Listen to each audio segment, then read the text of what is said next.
J-Moore, the very best reviews. Tell them none can contest, we gon' What's good, everybody? Welcome to the show. I'm here with my partner in crime, literally, Rojas' right-hand man, Rickson Romero. What's up, my partner? How you doing? How you doing, brother? Good to see you. All right. Yes, sir. Yes, sir. That's my bad. I was supposed to have you last Sunday. I forgot. I was in the days. I was tired. I messed it up. So I appreciate you coming back, but I did mess it up last Sunday. So, we're a little late on breaking down the power universe, but it's all good because it's always more to come. We could talk about this and a little bit about Raising Canaan and who else? What else? Maybe some other things may come up. So, hey, it's all good. And, people start piling in as usual. So we'll get to all the dope comments and stuff. So all the people on my channel, they watch all the time, of course, heard me say a lot of stuff about power all year and this season and all of that for Force. So I'm going to let you kick it off. I'm going to ask you a couple questions and I'm going to let you kick it off. First off, I'm going to say is, of course, you can do it in any order, but what did you think about the finale? And then what did you think about the season overall?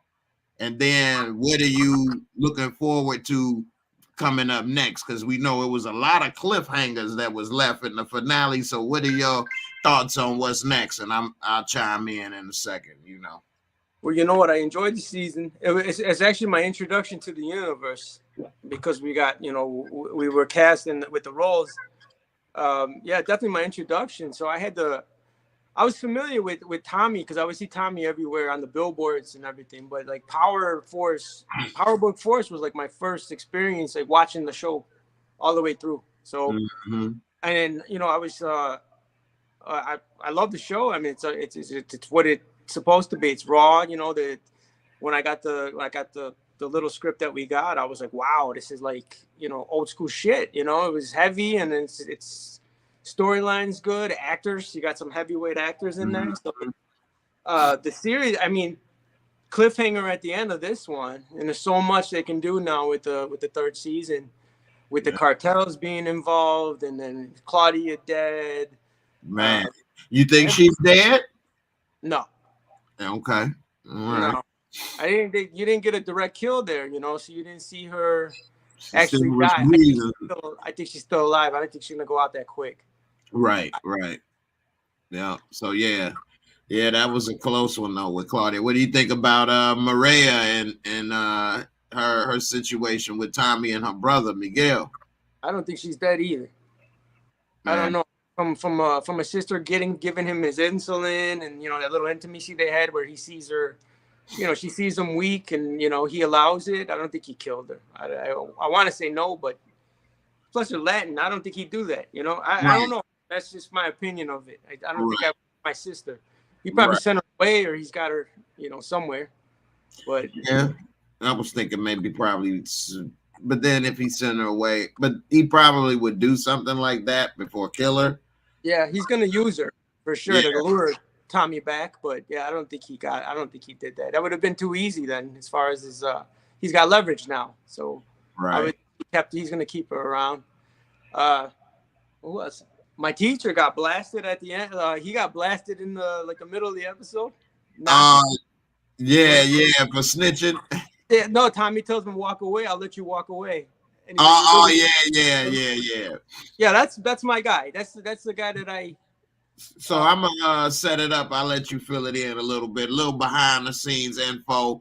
So my man Rickson, the guy that set up, tried to come and shoot Tommy in the car at the end, but then Tommy flipped the script, took his gun and shot him, and then Tommy said, "Where's your boy Nazi?"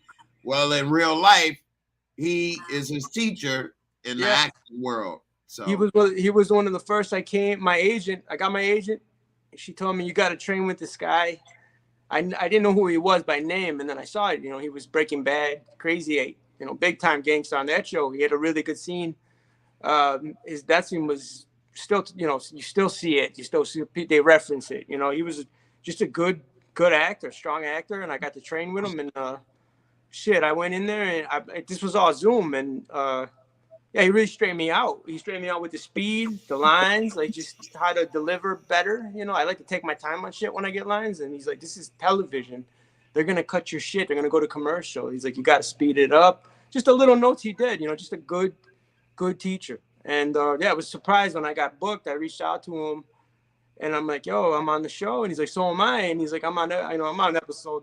I got one episode. And he's like, I'm on this, you know. So when I saw him, I was like, holy shit, you know. But I mean, big thanks to him. He set me up, man. I wouldn't have got it without him. I don't think if I didn't take his class, I wouldn't have got it with the audition. What I put out is the reason, with the speed and the notes he gave me, is the reason why I was able to get it going. So yeah, man, that's what's up, man. That's dope.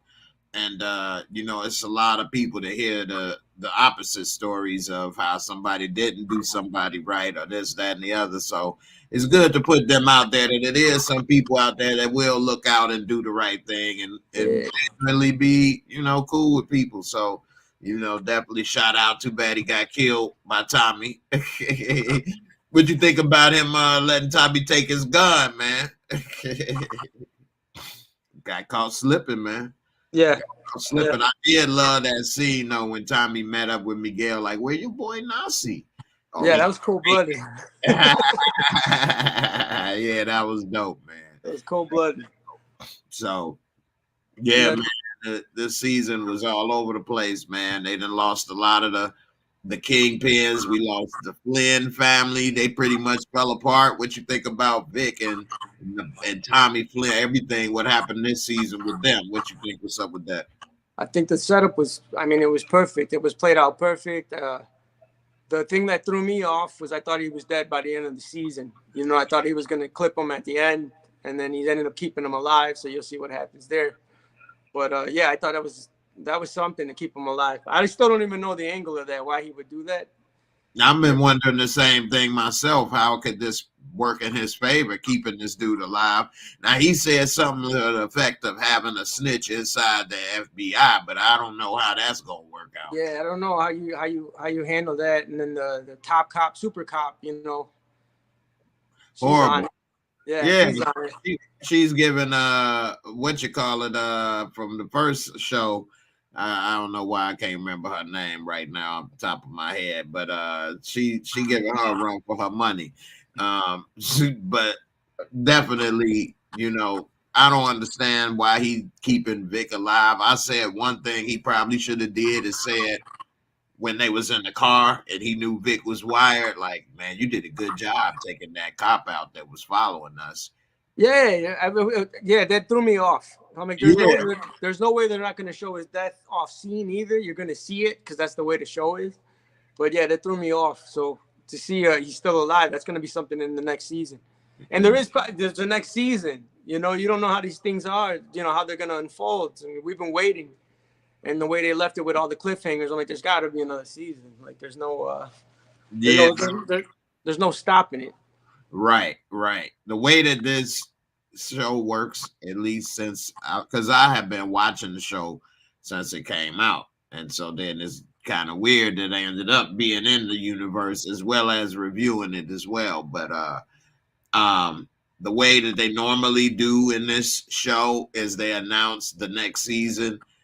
Normally, like after the show, the final season is over, a few weeks maybe or a month later. I think in season 1 of Force, after like the first couple weeks, because it was such a big premiere and everything, I think that's one of the few shows that got the green light for a season 2 before the first season was finished. But most of all of Power, even when it was the first show before the spinoffs with hits, they still, like by season 4 or 5, would wait to say, okay, it's another season, you know. So I don't know why they kind of play with that instead of just announcing. This time may be a little unique because of both strikes and things, but the writers' rooms have been open for a while, so I'm sure they've been working on the season 3. And now that the strike is over, we should be getting up in there and you know, seeing what's up. So let me give a shout out to a few of the people up in the comments. What's up, Rashonda? How you doing, sis? She one of the People always coming through for me. I appreciate it. Supreme C, what's good, my man? How you feeling? Tanya T, J Mo, best man. All right. You say you the best man. All right, I appreciate it. You said they ain't got killer body. I'm behind on some of the comments, so I may not be right with what it said. But what's up, Jay Sean? How you feeling? Ill Woods, what's up? Drea on Facebook, looking like Bertha Davis. All right. Anybody got something they want to ask my man about this show or interested about? Let me know in the comments, definitely. And you know, you can definitely check them out. You want anybody to check you out on IG or anything? Yeah, I'm on Rickson Romero. Rickson MEW Romero. That's basically, I just put in work up that I practice. You know, I've been practicing. Well, I haven't practiced shit because of the strike. Honestly, I've been lazy. I've been got to get off my ass and start working on things. You know, just memorizing and then just material that I have that I work on. So I'll be putting stuff up. Let me know what you think. You know, opinions are always great for me. All right, you want me to put your page up here for some folks to see? Please, yeah, that'd be great. Right. There go my man's page right here, Rickson _ MEW _ Romero. Check him out. Got to see him pushing my fat self around. Next time it'll be easier. Just wait. I see you looking GQ. You look like you might be the next Don up in here. What's up? I don't know, bro. The wife took that shot. I had to do. You know what? That was an audition for something comedic. You don't know how fucking hard that is. Yeah. To be funny and be, you know, not look cringy and right. Timing, everything. I was frustrated. I probably frustrated there. Yeah. Hair looked all right. Man, you got the hair down pat. A lot of people. So if you're not natural with comedy, it's not as easy as it seems. You know what I mean? Like more so with me, it's reverse. So comedy is the easy part, and then looking mean and doing all of that is more like, damn, am I looking mean enough? Hey, no, so angry and like aggravated. I don't know. Maybe it's just the life we live. It comes quicker. it comes quick. I just had to think a couple people that's been working for me, and it was there. But yeah, I conjure some demons up, and then I'm like, oh, there I'm pissed off. Hell yeah, for real. So man, we see a lot of stuff they left on this season with a lot of you know what I'm saying, loopholes and things going on. What do you think is going on with CBI and Diamond and Jannard? And then we got the little monkey wrench in the plan with Jannard's girl trying to throw Tommy and Diamond under. What do you think is going on with this? How this gonna work out? What you thought of that? Jannard is a showstopper, right? Yeah. Showstopper. Yeah. It's gonna be a downfall for one of them, I would think. And I've been calling the deaths. Like I think I was right with the last death with the poor little kid got shot. Yeah. You know, but I think in this case, I think his showstopper's in trouble. And then I think Jannard's probably this. I don't know. Maybe this season he's gonna see something happen. Mm-hmm. I was surprised that we saw Jannard kind of get off a little drugs. Yeah, he cleaned up quick, right? He did clean up pretty quick. Didn't he? I mean, wow, he was just having a needle in his arm to just like, I shook it like that. Okay. So I don't know. I wouldn't be surprised if he brought it back up, if they brought it back up in the next season. Maybe they cut it because it was maybe taking up time or something. I don't know. Maybe they decided to move on from that, and maybe he cleaned up. I don't know. But she trying to kill Diamond pretty much, because if you trying to take over, he ain't gonna just step aside. Right.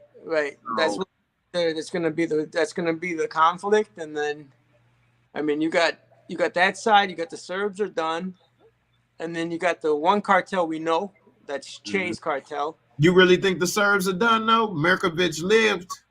Yeah, he might be out. I don't know. I don't He know. ain't got much. They took out a lot of guys. Yeah, they took out a lot of guys. He can import some new guys. Yeah, yeah. And then that other cartel. That's the second cartel. That's gonna be a big one right there. That'll be the new season. I would think they'd bring that in and see you what's going never on. know, we may be in that cartel. Yeah, You yeah. never That's what I'm hoping. Yeah, we get out. Yeah, definitely. I'm hoping we get out. But then again, they got some type of thing with, I don't know if you know Big Baby Davis. He used to be in the NBA. They got him as King Kilo. That is Big Baby, right? Yeah, that's Big Boston? Baby. Was that Yeah, Boston? yeah. Okay. With Boston. Yeah, that's why he's so big. Yeah, I remember. I'm like, that's a big motherfucker. He stood up and he was walking. Yeah, he's cool, man. I didn't know that was Big Baby though. I remember him. He had a short career though. He did. He actually did put up a little bit of extra time in like the Clippers in Orlando, but his glory years was Boston. I remember. And he was a great role player for that championship team with him and Garnett. Garnett. Yeah, and see with you know what I'm saying, vets like KG, they gonna keep him in line. You know what I'm saying, and he was in his best shape then too. Because, you know, he always had the weight issues, but he did get up to like 14 points a game one year with like the Clippers or Orlando or something. But he's playing like either overseas or G League, I thought I saw, and he's still he's still good. Well, when you get to the NBA level, you're an amazing basketball player. Amazing. Yeah. Like people don't really know how good NBA players are. Like I've seen and known a few. They are on even the average. Like you ever seen they call him White Mamba, Red Mamba. And he used to be with Boston with the red hair, the big boy, white dude that never could play. And he like 6'10", Red Mamba. He was on the same championship teams. Trying to remember him. Never got to play. Y'all is watching. You know who the Red Mamba is. It'll come to me. Anyway, he's like a 2-point a game average for his career. And he has YouTube videos of like who they'll fuck you up, right? Yeah. Yes. Hey, look, he got people that'll challenge him and stuff. He'll play 2-on-1 and he'll be hitting threes in their face, running around, dunking, doing, and you'll be like, what? But that's because the average person, you thinking, oh, you only had 2 points a game. You suck. This dude is amazing. You know how many levels you had to go to get to that? So, like, yeah, these guys are amazing. Even like at 50 years old, like Spud Webb can still dunk in like dress shoes. You know what I mean? Like they can still do. Matt Bonner. Drea of all people know who it is. What's up, Drea? Matt Bonner. That's his name. I remember. Hey, no, it's not. That ain't Matt Bonner. Matt Bonner played for the Spurs. Matt Bonner. I got to see. Speaking of Boston, I got to see Garnett play here in Chicago. Oh, yeah. In high school, I went to a game. Oh yeah. Him and there was the other guy though. Ronnie Fields. Ronnie Fields was just as good. I saw him in high school, and they played our school. And I thought Ronnie Fields was actually better than Garnett because Garnett was taller and he was so fast and stuff as a high schooler, could do so much. But Ronnie Fields, wow! But he got in a car accident. Yeah, I remember he was. Because there was a couple guys. There was the Farragut guys and there was the King guys. The King always was known to dominate in high school because they would always get the best players in the city, but they would get the 7-footers. They were like, it was 7-footers in a high school team in Chicago. You know what I'm saying? In the public league. It was they ended up not being always stars though. Yeah. But in high school they were stars. Dominant. Dominant. I mean, how could you go up against the 7-footers? Sometimes they have 2 7-footers on a high school team when your center in high school may be 6'5". Yeah, they came. And I've seen who else? I've seen Antoine Walker with Donovan McNabb. Yeah, so you're the same age. We saw all the 90s players. Yeah Antoine Walker in high school with Mount Carmel was amazing. That dude was pulling up. Great NBA career too, though. Yeah, he was pulling up from everywhere, though. Like pulling up from anywhere and everywhere. Yes. It was against St. Rita. I went to St. Rita. Okay. So okay. It was just the dominance, like McNabb, and then there was another guy, Willie Jones, I think it was. Yeah. Man, yeah. A lot of people don't know McNabb was on the same team, but he wasn't as good as Antoine Walker, but McNabb played football for Mount Carmel, who was a football powerhouse. St. Rita was more of a football school as well. But my school was a basketball school. I went to Hales. Okay. So it was all basketball. In the 90s, we went undefeated. And we lost in the state championship, so I think we came in like second or something. Brian Scalabrini is the name. Jamari Ritter, Scalabrini. Yeah. White Mamba. White Mamba. White Mamba. I thought it was Red Mamba, but it's White Mamba. All right. Anyway, I forgot what we were saying at first, but yeah. Oh, basketball, man. Oh, you was talking about Big Baby. Big Baby. And King Kilo. So do you think they may have some type of prison beef? Because some people ask, are we going to work together? Is it going to be some prison beef or what? I mean, hey, I don't know, man. You ready to take down King Kilo for me, man? You ready to put in that work? Got to get what's it called? You got to start carving the shank out. Hey, for real. Hey, it better came and landed on both of us. You gonna have to get the whole crew together for his ass. Yeah, my character's got to be a killer. I'm like, what? I'm under 5'10", so I ain't doing shit with my, Plus, you already in prison. So yeah, you definitely ain't playing around. We'll take him out. I definitely would like in season 3 for us to get out. Maybe have some women, some money, nice clothes to wear, all that. Well, I'll take the women. You just guard me. That's what I said. I'll sit pretty and guard you, bro. That's all I want to do. Hey, I'm single. They can do a couple scenes with me. Hey. Oh man, bad. So this show, man, is really interesting because they do a lot of little love triangles and things like that, and it be messy and all kind of stuff. And one thing that I always kind of wondered is the relationship with Tommy and his mother. And it seemed like they kind of had a little crossing the line. I don't know if you watched all of the Power universe, but they used to coke together in the original. And she'd be like, I'm the only one for you. I think she even said it again this season. And then when she was about to die, he kind of had looked like he ain't know what to do, didn't care, kind of in shock. I don't know what's up with that relationship and how it's going to work. I don't like how JP kind of blamed him for her OD. Although he did give it to her, that's how he used to dealing with her. And I don't know, what did you think about their relationship? And also, I really love when D-Mac finally snapped. Like, man, get your hands off of me when he told his daddy. Yeah, I know. He went off. You speaking, white lady. You don't know me. Yeah, you know who he reminds me of? He reminds me of Menace to Society. Old Dog. Yeah. Old Dog. Yeah. He sounds like him. He did. He must have watched that a few times to get in the zone because he's vicious now. Yeah.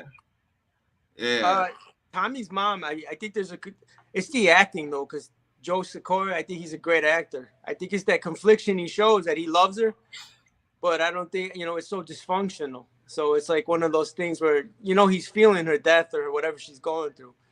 So it's a weird relationship, but it's definitely the actor. Him as the actor, he's showing a lot of range with how he's feeling. So you don't really know, but you could tell a little bit of with the way he portrays it, that he's hurting a little over it. So I gotta I gotta watch more of the originals. I catch them on I catch them on YouTube. I watch like the highlights and there's like the deaths too, so that you can see all the hits. Yeah. So I watched that, and I gotta go further back. Yeah, man, I made so many videos about the original Power, hundreds of videos during that time period. So yeah, it's so much that's happened. It's crazy. But the one good thing about this show is you can kind of pick up from here and go without having to go back, and watch all of that other stuff to understand, because really the only characters from that is Tommy and his mother. Everything else is new in Chicago. Yeah. Now, what do you think about JP, Darnell. What do you think about him? Is he going to survive? Is he going to get killed? What's going on with him and his son? Tommy going to beat his ass? What? Yeah, I don't think JP's got much to offer as far as protection, or he's not going to do anything. So we'll see where his character goes. You know, his son's not listening to him. Tommy's not going to listen to him, and then, like you said, he turned his back on Tommy. So we'll have to see what happens with him. But I feel like he's lost the grip of everything from the beginning to the end of the season too. He's a different character now. So it'll be interesting to see where they put him, or what role he's gonna play. Mm-hmm. And one thing about this show, the writing, whenever you see a character either have everything taken from them or everything go right, and now they happy and everything just went right finally, they pretty much probably about to die soon. So yeah, there's no joy. The characters don't give. The joy is always ends in disappointment or death. Like, that's what I've noticed, the sequence, and that's like the most wholesome characters. They're not gonna be around long. No. The ones that didn't do anything wrong to anything, they're the first ones, or not the first ones, but they're the ones to go. So right, yep, that's the ones you don't want to go. We just seen Tyreek sister die and other things, so sometimes it's the ones that you don't want to go. JP, I think it's his time, and I wouldn't be surprised if he probably got into some wrong place at the wrong time sort of situation, probably trying to do something for Darnell. Not really. Defend him something. Yeah. Crossfire. Yeah. And then Darnell probably realized he really was dead for me. A little too late now. Yep. Oh, no. Open the door. I can see it now. Yeah. Yeah, it'd be something for him. You know what I'm saying? Miss Crafty, what up, girl?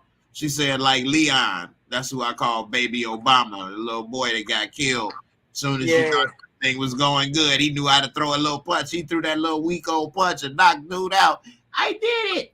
Oh. Yeah. Yeah, that was a rough one. And that kid was, I felt bad for that kid. That was a rough one. Mm-hmm. So, let's see. Lenore, my wish for JP is that next season they give him a better character arc.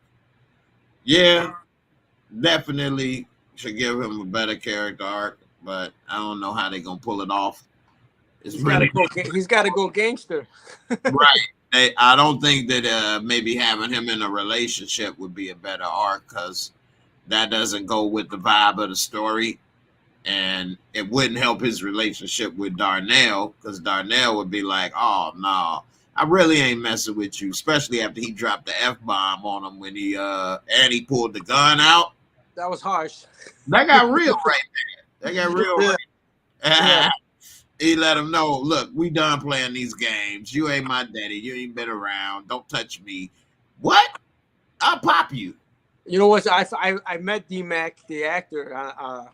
I met him on the street. We were talking about the show, and he's such a nice kid. Like, super polite, So it was crazy when I saw the scene. I was like, holy shit. Mm-hmm. When you was talking earlier about Navi, they put you on Nasi, yeah. So D-Mac and his partner Marshall, myself, and the dude that got choked out with the seatbelt. Him, the two dudes that was in the warehouse with Vic at the last episode. Yeah. One of them dudes been with Jannard, his right-hand man. Him, his name Ed. It's about 4 or 5 other people all came from my same talent agency. That's a Hayes, right? Yeah, Hayes. Yeah, they having a party later this month with everybody to be there and stuff. So yeah, they had it's so many people they had in there. I'm like, dang girl, you didn't put everybody up in this show. I think my agency we had 8 people on the show. Yeah. I think it was about 8 or 7 or 8. The popcorn guy. Yeah. The popcorn. That's one of my acquaintances I know, like a good guy. And then the The guy that got hit by the car. Tommy runs over with the car. Wait, what happened with the car? I remember him hitting. They robbed Miguel's crew for the H. I think it was the H. Oh yeah. And he hits it. The guy squares up with him, and then Tommy nails him with the car. I go, that's right. I think. Yeah, we had a couple people from our smaller stuff though. Yeah. Did he do any stunt work, or or? I haven't. You know what? I know him from. I just know him from the agency. Maybe I'll run into him soon because there's some party going on for us too. So I'll see how that went. But it's cool. It's cool to a lot of. I mean, shit ton of Chicago people. And I started to see the same people. Like you start seeing like, oh yeah, I know him from here. I know him from there. Yeah. As you're watching the show, I'm like, yeah, I know that guy. I thought the Nunez, he's not from here. I thought he was from Chicago. He's from Chicago, but I think he's out of Los Angeles, maybe the guy that they tortured. Yeah, okay. I didn't know that. What about Miguel? I think he did a great job this season also. I've never seen that guy before. I don't know if he's from Los Angeles or something, but yeah, I've never seen him. He's good. He is good. He did a damn good job. Yeah, good job. Yeah. He played the good bad guy, and he's got some like he's sinister, his character. So that's a quality I admire. yeah, definitely, and he seemed authentic, to art. Yeah, so that's the main thing when you get a good gangster on camera when they're authentic. Like you can't tell. That's always the thing for me. Like you can't guy a nice guy in real life, or he's what's he playing? So he's one of them. For real. Lenora said we need Rojas to come back next season and turn way up. I know that's right. Definitely would love to be back and see what's up. He said, Lord Dragon, just don't be surprised if they keep him.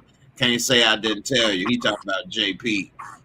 Hey, I wouldn't be surprised. I mean, there it is right there. Yeah, I think JP gonna take a bullet for D-Mac and make it right in D-Mac's eyes. Yeah. That's Jamari Riddick. He from Chicago as well. Shout out to Jamari. Yeah.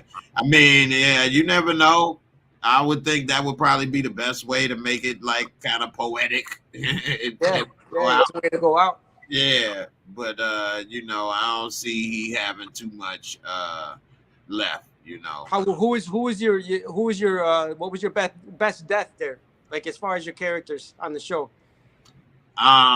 So Lord Dragon was saying the Flynn's didn't look believable though. I guess as gangsters, Irish gangsters.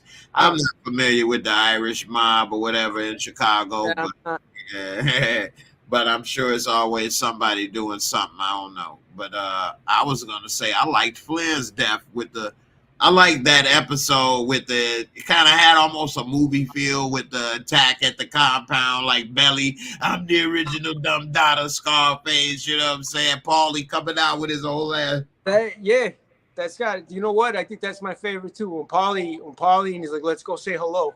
Yeah. And they go out. That was that's some good shit. So yeah, that was mine too. That was gangster, man. Hey, we about to go out. We going out on like gangsters on our shield. Let's go. No hesitation. They like, man. Da-da. Then he got taken out. Damn, Paulie. Then Flynn. Yeah, Paulie hurt. Flynn hurt. And Flynn went out. He got shot, and he's just, you got your mother's eyes. I'm like, who says that? That's some good shit. Right. Yeah, that was messed up. He might have survived if it wasn't for Vic, though. But he kind of wasn't really paying attention to the warning signs. Irish gangs maybe in the 70s, 80s here. My old man used to tell me they had them here, but I don't see him. I don't know what goes on now. Yeah, definitely when more white folks was gangsters and running stuff and the Capones and the Irish mobs and all that. I'm sure it was, and a lot of times that stuff really doesn't go away. It just changes. Goes underground. Yeah, underground. They never really, the old mob ways like that, never wanted to be in the front anyway. You know what I'm saying? Like street gangs, they'll get all the attention. Like I actually could believe the Flynn story because they really was running dialysis clinics as far as the public would see. Yeah, they had a legit business covering up the. Yeah, which is a good money making business too. Yeah. So yeah, everything they doing and had could have been legitimately earned. So I could see a family like that own funeral homes or dialysis clinics, and then on the side, we throw a little H in the body or two here or there. What? Yeah, I've run into some clients I've had from my other job like that. Like quiet, politician, connected, but on the level, everything's professional, but then you hear things. So yeah, I did it. Just like I remember in the 90s, some funeral home parlors that was kind of all shady directors would sell people wet, you know what I'm saying, embalming fluid. And so, you end up making a deal with them and selling them, and then they would break it down and sell it to whatever and do whatever. And so, What was that? That was Wiki, right? Wiki? Yeah, Wiki sticks and put it on cigarettes and all kind of stuff, dip it in there, and your ass would be tweaking, get butt naked in this mud. Yeah, that was the product of choice in the 90s with the gangsters I knew, like growing up. That Wiki was that fuck you up. But yeah, that was never tried it, but yeah, I know. No, I never tried it. I was always too scared, and I got a fear of losing myself or liking something too much. Yeah. And so, I ain't never messed with nothing more than a cigarette, some weed, and some liquor in my life. I ain't got. Me neither. Yeah, right. And you know what I'm saying? I definitely ain't go like Jannard. You know what I'm saying? No. That scared me to death to want to have to shoot up. So, the Jannard scene, I think I was reading it earlier. One of the writers on the show is like reformed from drugs and penitentiary. It's one of the main writers. Interesting story. I got to read him on it. But yeah, he said that Jannard scene was like him, like the way he wrote it. That was like his experience. So that was pretty cool. Getting into it. Okay. Yeah. Because I thought he was about to slob on Bob at first when he got in the car with old boy. And then he let him shoot him. He could have got AIDS then or something. I think the guy that shot him is the writer. I'm pretty sure. That's actually the writer on the show. Yeah, because he's tatted up. He's like a white guy. Yeah. That's the writer. So, okay. There you go. A little fun fact for y'all. I learned that today, actually. I was watching highlights of something, and yeah, that's him. Okay. Yeah, damn. I didn't know that. That's crazy. Lenora said grandma had the best death to me. Oh, not grandma. That was nice though. They blew her ass up, abuelita. Oh, she was the metal man. She was the main lady. Yeah, that really hurt Miguel because she was the brains behind the operation. She called everything way early on. She did, and she saw what Tommy was doing. Yeah, thinking he had everything sweet. Yeah, damn, that was good. Anybody else? Let me know what y'all best death this season was. What did you think about the bazooka to the projects? Yeah, that was rough. Yeah, I remember. That was Smurf, right? Yeah, that was them. But I think he survived. Yeah, but we ain't see him again after that. I guess he retired or he got on paid sick leave from the crew. Yeah, he disappeared. Yeah.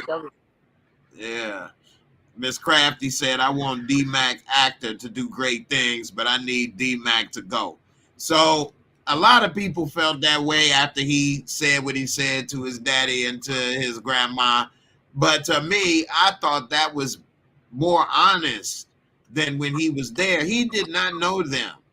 And to be listening and sitting here and playing house, and then in his mind, y'all ain't giving me no money. You making me sit in here. I'm bored. I don't have no gun. I'm tired of this. Yeah, because he was hard. He was real hard in the beginning, and then he got really like right. And then, so it makes sense.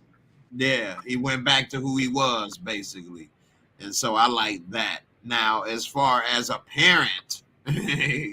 And seeing all that as an adult, oh my God, that made me want to kill him or something, but he did have a gun out, so I would have sat there like them too, like, Well, take your ass out of here, then. Yeah, I'll get you next time.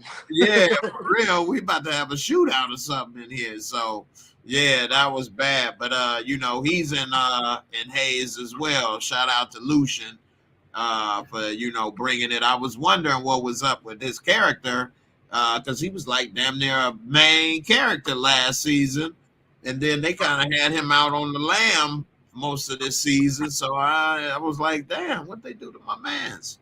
So Yeah. good he was back. And Good to see him back. Yeah, good guy, good guy.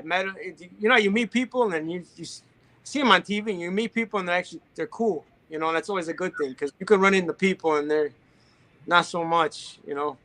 Yeah, definitely. And Miss Crafty say all I see is an annoying, whiny teen. Okay, I'll put it in this perspective, and maybe you still may not see more, but think about it like this. His mama pretty much said that your daddy left and wasn't worth a damn. He been struggling with the mama for whatever reason. We ain't really met her or know too much, but he was hustling on the streets, feeling he needed to do that and get money. If he wasn't, I don't know, sometimes people do have a good home and they still do stuff like that. I done known a few in Chicago, so I can't say that that's the only reason. But for whatever reason, he out with what he had, a little Uzi, a tech, you know what I'm saying? He had a little machine gun. He had a little box. He out there running the streets, doing whatever, trying to survive. And the one thing I will say to people in Chicago, and I don't like to say it because some people that don't know may think it's like, oh, Chicago, this or that. But in Chicago, you do grow up fast. You do. You're doing things that adults do and things that you shouldn't be doing as a kid sooner than probably other places. You get exposed to a lot of stuff fast. You get I grew up in Gage Park, so it was like half Hispanic, half Black community. So you deal with like the Latin gangs and then the Black gangs on the other side. So this is the 90s too. Yeah. And at a young age, you get that stress early, like fear. Yeah, because you got people pulling up on you. You got people, carloads coming by, guys coming out asking you what you are or whatever, you know. So yeah, you in Chicago, you do develop a radar. Like, yeah, you do. And it helps later, though. It helps later, but yeah. You do. One thing I didn't notice or realize I did until I was away and somebody told me in a different city, but every time I would leave out my door, I'd like look both ways or something just to see what's going on. And well, I still do. I know, right? And they're like, man, why do you do that? It's not like it's a street you crossing. I'm like, man, you never know what may be going on and come out the house. It could be somebody in the bushes or something. You don't know what's going on. I look at windows, reflections. For real. I'm always like, when I'm downtown, like I still do. I don't know. It's just in you now. You know, you just got it, which is better than being, you know, naive, walking around. Oh, nothing's gonna happen. You know. Yeah, because then you could be a potential victim. You could have right. maybe avoided some of that stuff. But so yeah, he's probably upset that he's having to go through this too. He probably feels like if dude was around, maybe I wouldn't be going through this. You know, so in order to make him pay and feel the pain and struggle that I'm going through, I'm gonna mess up his business. That's when he was trying to like bust out the windows and stuff like that. And I'm gonna bring pain to him since the pain I'm suffering and going through is a direct result. This is his teenage mind now. I'm not saying, you know, he got it all figured out, but he on a whole nother level of taking revenge into his own hands at a teenager still. So that right there is showing, you know what I'm saying, they advancing faster, because normally somebody may think of something like that when they in their 20s or something. If I see him now, I'd knock him out or something, you know, but he already ready to do it at 18 and shooting up his bar and stuff. So yeah, he still is a whiny teen inside because he is a teenager, but at the same time, he's a young man. He's probably at the mental level of like a 25-year-old in Chicago. The amount of people he's seen killed, the money he's made and stuff is not what the average 18-year-old would have seen. The sexual encounters and things like that is not what the average 18-year-old may be involved with. So, you know, it's different. But I think that he will maybe change if JP dies, unfortunately. And mind you, he's killed 2 people already. So Yeah. that's another thing. Where's he gonna go here? You know, he's already killed 2. And did he kill anybody last season? He killed the kid for a diamond. Yeah. So, you know, he got bodies. And he killed the cop. Yeah. So, you know, yeah. And then remember, Jannard is going to try to turn him over. That's one of the subplots for next season. Finger him for killing the kid in the park who was King Kilo's cousin. So that's yeah. He's like, I'm gonna deliver him to you. Yeah. Yeah. So then how's that? That's why JP might end up getting killed. No, Donnell. Take me. I did it for you, son. It's gonna happen. Yeah, it's definitely gonna happen. Yeah, man, definitely. So that's crazy. Miss Crafty said, and I can't wait. Me too. Yeah, man, it's gonna go down. Lenora, you said, did you see D-Mac keep looking out the door and window? He thought Uncle Tommy was coming to cancel Christmas on him. Hey, he was. He knew he could punk his grandmama and JP, but Tommy, that's a different one. You think Tommy could kill him? No, but and not now. But if he starts to shoot or do things, Tommy gonna be crying with a tear in his eye about to pull the trigger. I told you that I'd kill you myself if you got in this game. Yeah. Why did you do it? I can see Tommy doing it. Tommy killed his girlfriend. I saw that. Yeah. Yeah. So hey, I don't know. They did bring her back as a ghost actually this season. That's why I looked at it. Gotta go Google it. I mean, who's this? Yeah. So yeah, and that's something they rarely do in this show is bring back, flashback stuff like that. So that was really cool to see her come back. And then they kind of had her with the belly bump because when he killed her, I don't know if you know, well, he went back, but he didn't know she was pregnant at the time. Yeah. So definitely interesting.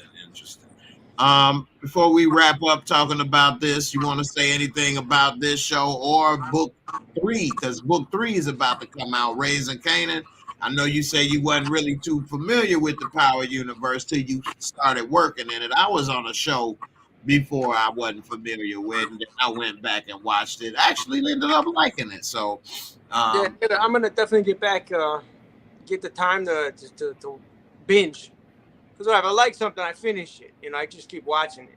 So Raising Kanan, I think you'll like because we 90s, you know what I'm saying? We grew up in the 90s, dude. So it's in the 90s, and it's the prequel. It's 50 Cent's character. Yeah, I see it. Teenager, yeah. So you might want to watch the other seasons because they dope and they are very good. I think it's probably the best show out of all the Power Universe. I do love a lot of the 90s stuff, the music, the clothes, all of that. But, it's kind of gritty in a way. And then it doesn't have the problems that people would have today doing crime with cameras and phones and all of that stuff. Hey. Yeah, for sure. Yeah. So, they doing stuff that you'd be like, oh, man, I remember that.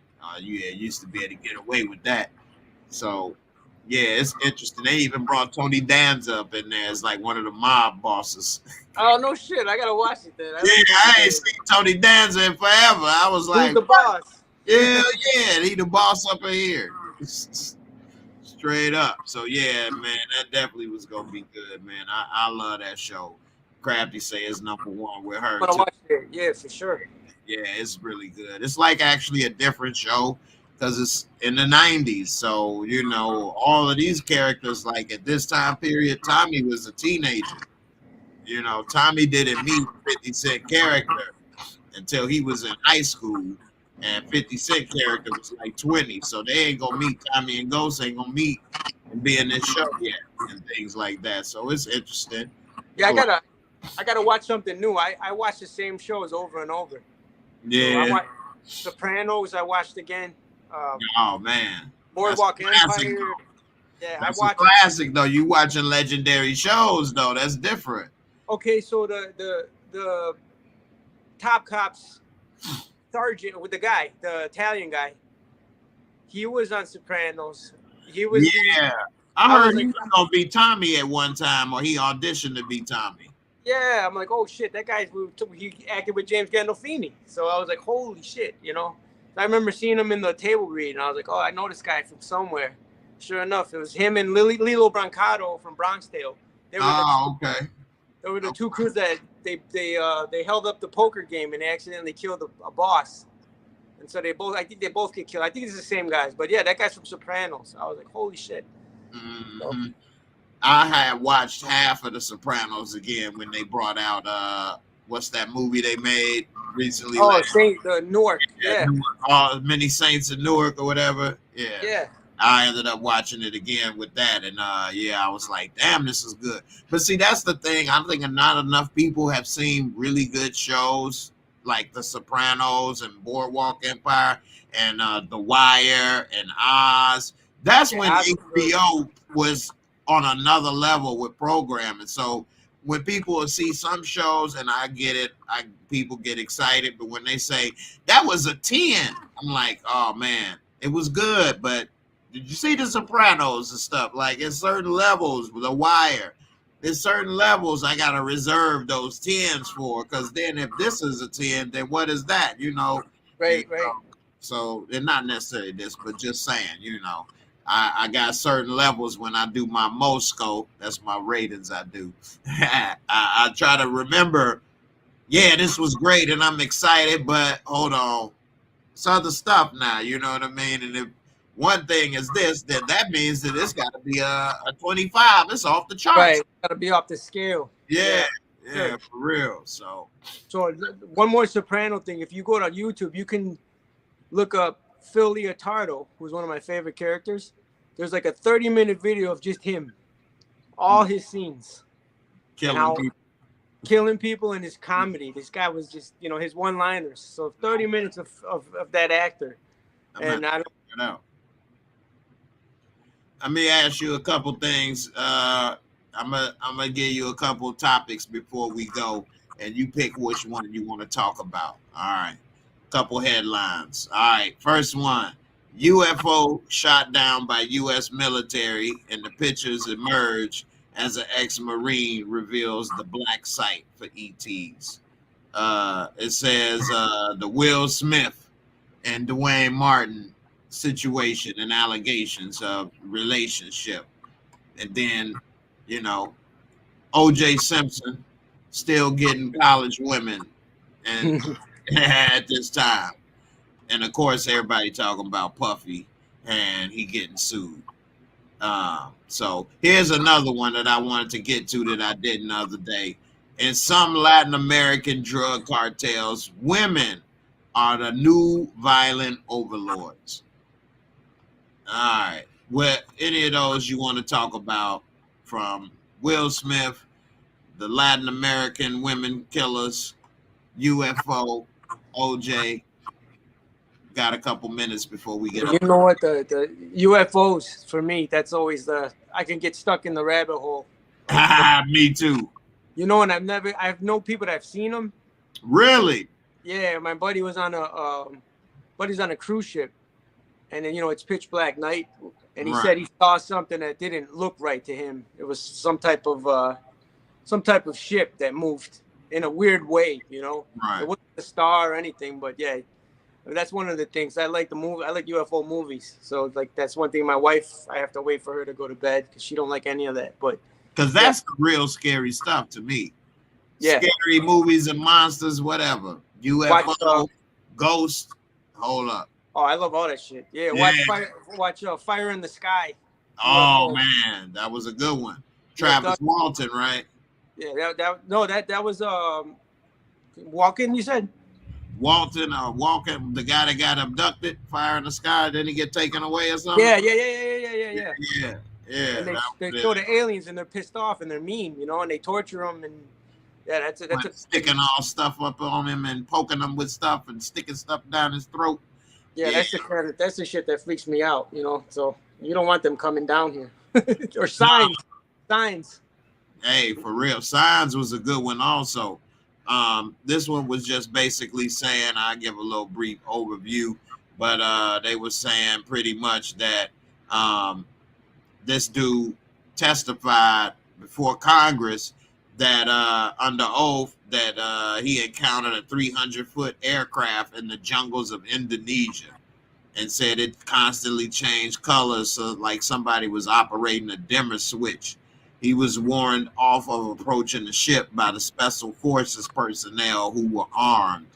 And he said that on his on this other podcast that the black site used technologically advanced weapon systems to shoot down extraterrestrial aircraft, and said that it happens at least 2 to 3 times a year. Now, it's a lot more people coming out saying stuff about UFOs. This is the guy. And I'm thinking, are they trying to test the public and see how people will react? Because at first the narrative would be, if people found out, they would go crazy and society would collapse maybe. Now it seems that people don't give a damn. They don't care. No, They nobody don't. cares. Nobody cares. I think ain't nobody gonna care till they actually walk out in public or something and be like, all right, this, that, and the other. But here's the thing. So I love to talk about conspiracies and go down the rabbit hole. Here's the big conspiracy. In the Bible, it does say something about a great deception. Could it be maybe UFOs come and then we wouldn't see? It probably would be on TV that we would all see, or on our phones. And then maybe they come and say, hey, we come in peace, or we do this, or whatever they may do or say. But would it really be UFO? Would it really be an alien? Could it be people in suits? Could it be some people? What would it be? I don't know.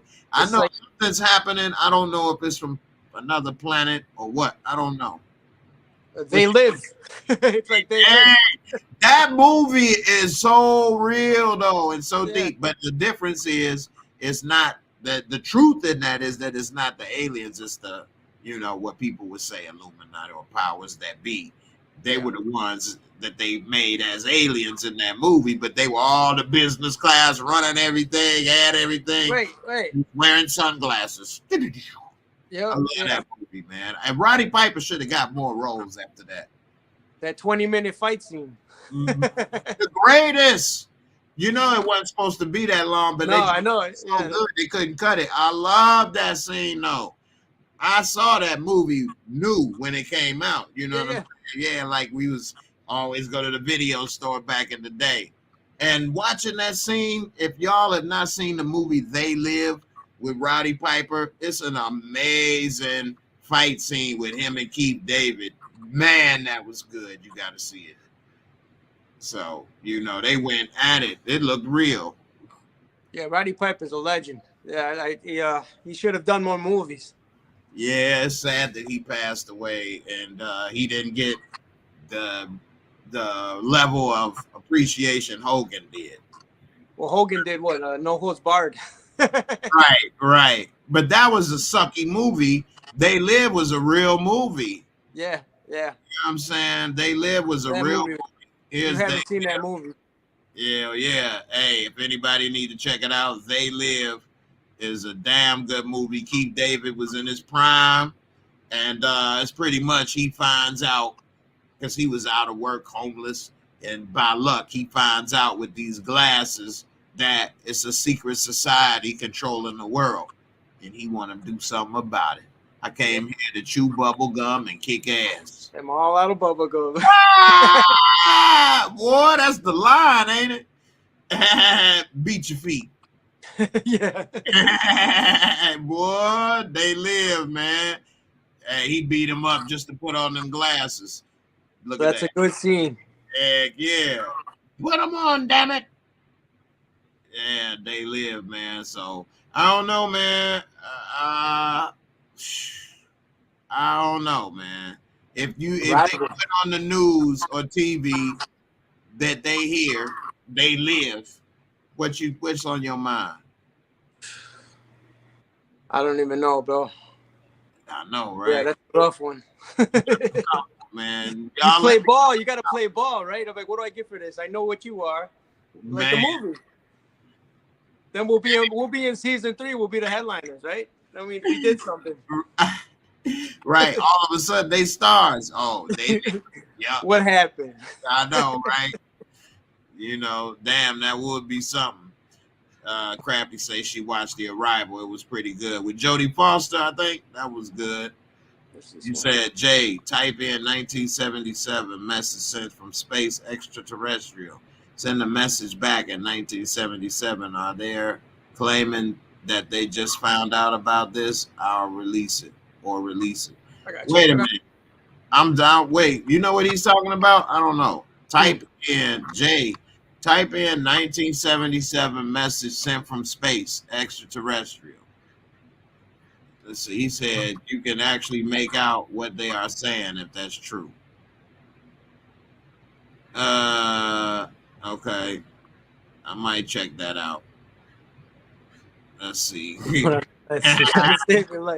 getting kind of close to the time. You gonna have me put it in Google, my computer blow up in this piece. Boom, got him.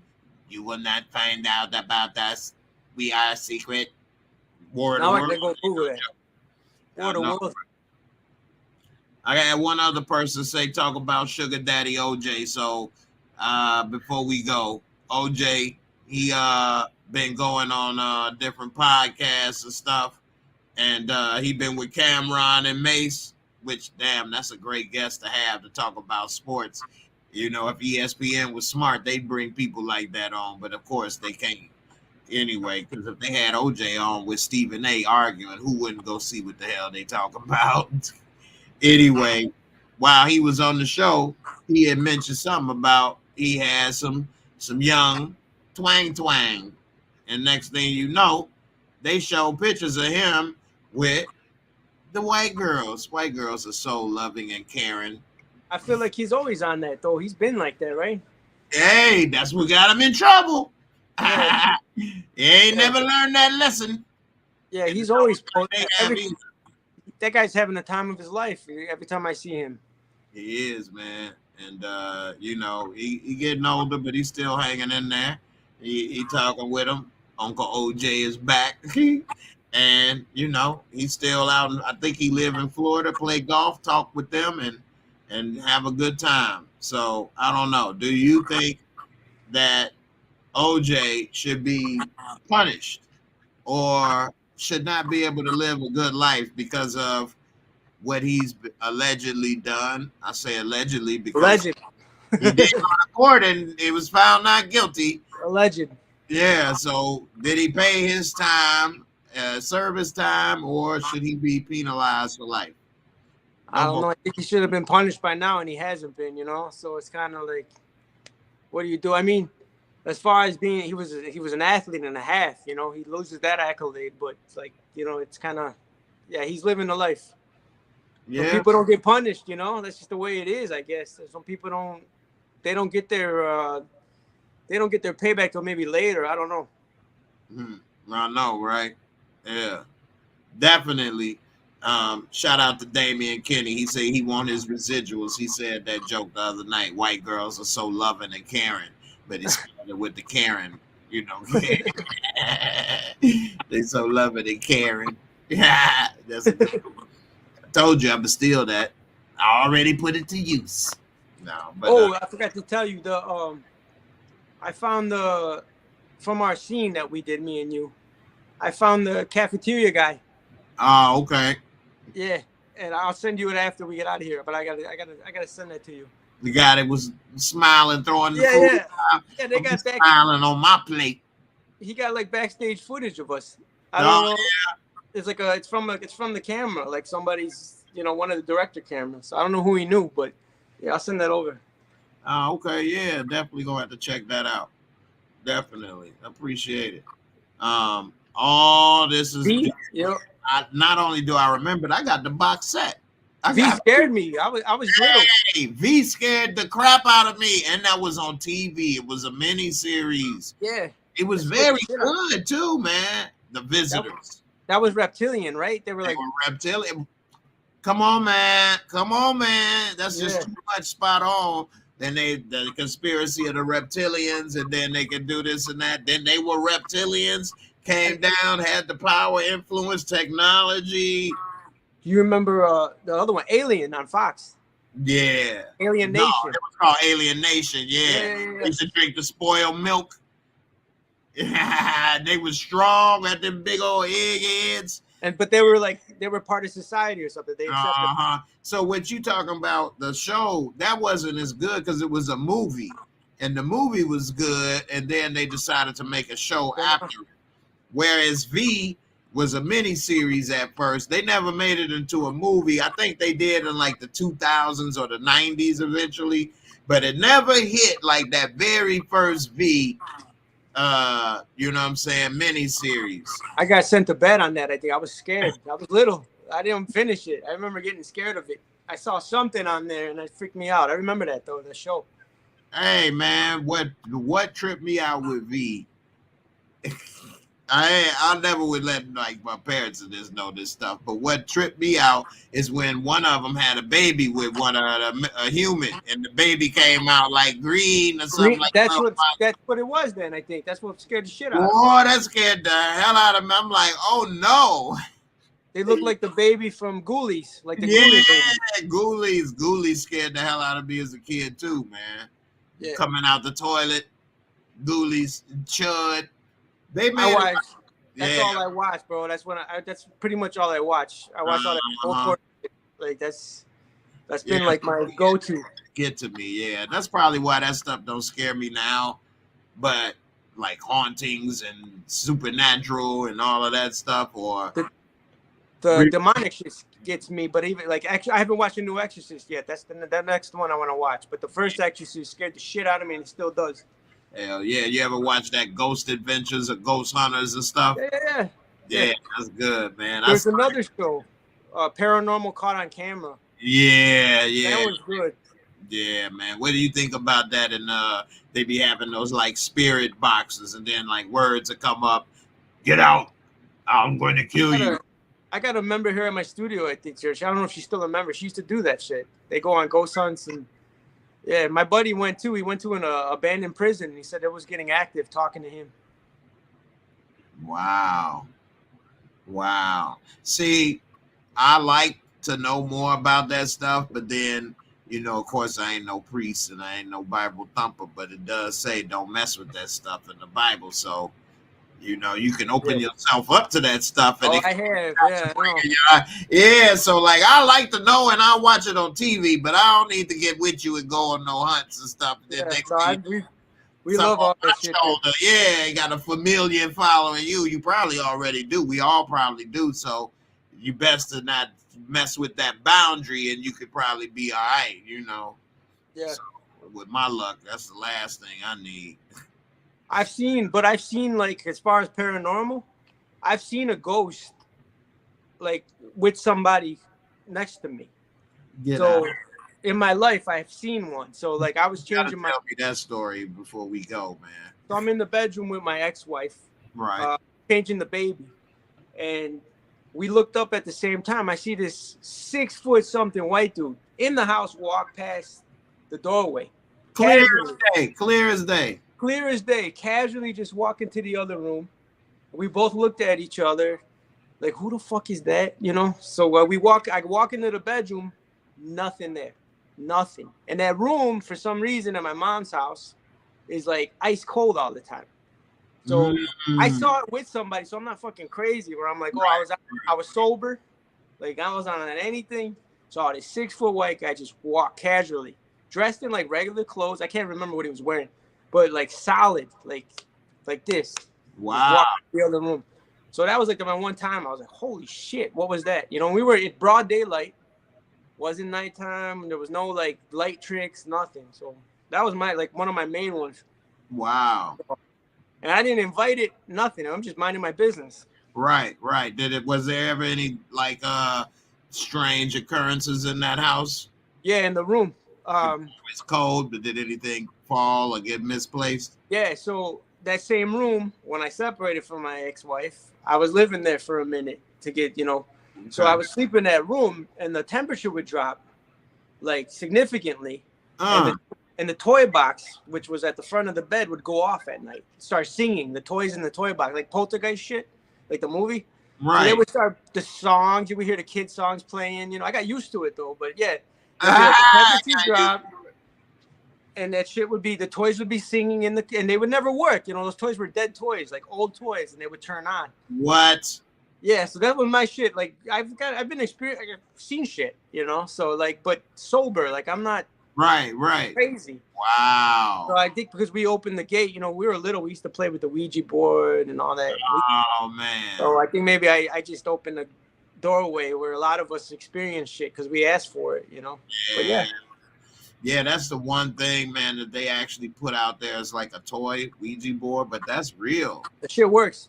Heck yeah, it works, man. And it's not something that as soon as you do it, it works every time. But you may not know it's working. You may have thought it didn't work and put it away, and you may have did some stuff. So you can don't know what to do to finish it. Feel it. You could feel when it works because you could feel the movement changes on the little planche, whatever they call it. Yeah, it moves it around on it its moves own. Weird. Yeah, it feels weird. Wow. And none of us can duplicate. Said that. I've heard people say that, but I've never messed with that in person either. I've lifted my fingers off it on purpose to see if my buddy was like tilting it, you know, and no, it was still like even keel, like all the way across. And yeah, we were stupid though. We were into all that shit. We're going up Catholic school. Right. I went to Catholic school. So you read about everything, you read about all that, but then you know what, the bad stuff, you start looking into it. So that was us, you know, growing up. Walking into it, it was like, all right, don't mess with that one. Well, I was too scary on a lot of stuff, man. The last thing I wanted was to be possessed or something, man. I was, hey, man, I didn't want to be having my head turned around and spitting, throwing out and all. So I'd always go to the worst, man. Like I'd see like crack or heroin. I'm like, damn, I'm gonna be on the corner of junkie or something, or I'm gonna be possessed. Or, I don't know. I just went to the extreme. I didn't think I could play with something and get out. Yeah, we're heavy in our. My wife too. She's in the like we like that stuff. It's, you know, mystical. Yeah. We got friends that do tarot, all this stuff, but you know. And see, I always was interested in that as well. Maybe having my tarot card reading, but then again, I never did it. I just get scared. I don't know, man. I guess I'm too scared and stuff like that, man. I like the people. Like some of it's bullshit. You know, you got people that are bullshitting. You know, but some of that stuff, you know, I've been lucky enough to experience some things. So, yeah. But I said, if you're susceptible, you're probably more open to it. That's true. Damian Kenny say the Bible states there are many gods in the earth. Hey, he said don't worship no other gods before me. So that means it's got to be somebody else, or else you wouldn't be. There you go, Jesus. Protected. Yeah, that's right. Hey, man, you got to, man. Well, man, it was good chopping it up with you as always, my brother. Yeah, man, we talked about a lot of stuff. You know, everybody, I appreciate y'all coming through, watching. Let's see what Lenora say. She said, I tell you, I wouldn't have been there another second after seeing someone walking by my house. She talked about when you saw a dude walk by. Hey. Yeah, he should have took my ex-wife with him. That would have been a lot easier. Right. I know, right? They could have been a couple. Yeah, take her. I know that's right. Yeah, man, them toys definitely would have scared the hell out of me, though, man. I don't know how you got comfortable with that one. That would have tweaked me out every night. Yeah, you wanna play? It was a fire truck. It was a fire truck. It was singing. Yeah, it's crazy shit. Yeah, very, very. So yeah, that would have tweaked me out, man. But yeah, man, it was good talking to you. I had a hell of a day today, man. My damn car, man. I had to take it to the shop. My key wouldn't work. These new cars today. Can't even drive it with the key messed up. It got wet. Oh, no shit. Yeah, because I left it in my pocket, and then the person put my clothes in the washer, didn't check the pockets, and damn. And I got an old school Wrangler I drive, man. It's no power. I know, right? I got an old school Chrysler that's, you know, a regular car. So I'm glad to have that and get it moving, but oh man, I ain't gonna have my car back till Monday and all of that. See, the other car, it's a 4-door, so I got a bunch of wheelchair parts in the side passenger seat. It's just a mess. But anyway, it was good talk, chop it up, get my mind off of this stressful day. So definitely hope we get out of jail. We're going to have a break or something. You're going to have to push me fast. I'm going to have some 2 shanks and just slicing people out. We out of here. I told somebody that too. I said, we're going to kill Diamond. We're going to kill Diamond. I told it was a fan. I ran one of the ladies is like, oh, you're on the show. I'm like, yeah, we're going to be the ones that kill Diamond. So, you know, she's like, leave my Diamond alone. So, hell yeah, get that we'll revenge. Payback. Yeah, Tanya. You know, that's the one thing about life. You know for a fact is that stuff gonna happen. You know what I mean? So you don't know what, you don't know when, but something gonna go down. So you try to save money, try to get you some credit cards, some credit, keep working, because you never know what the next thing gonna happen. So you gotta, you know, do what you can. That's why we wear the seat belts, get insurance, roadside assistance, all the stuff, you know. Yep. And it's still gonna hurt me, but hey, that's life, right? Right.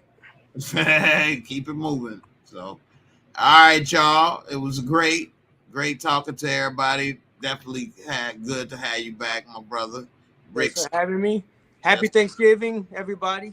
Have a good holiday.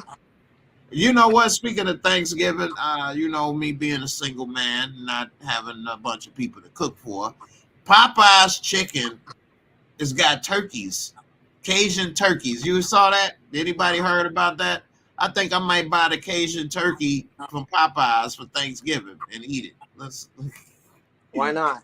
I ain't about to cook no turkey. It's just me and shoot. My dad is, so I ain't about to do that. He moved in. So I don't cook either. I'm good. So I'm gonna buy me a Cajun turkey from Popeye's Chicken.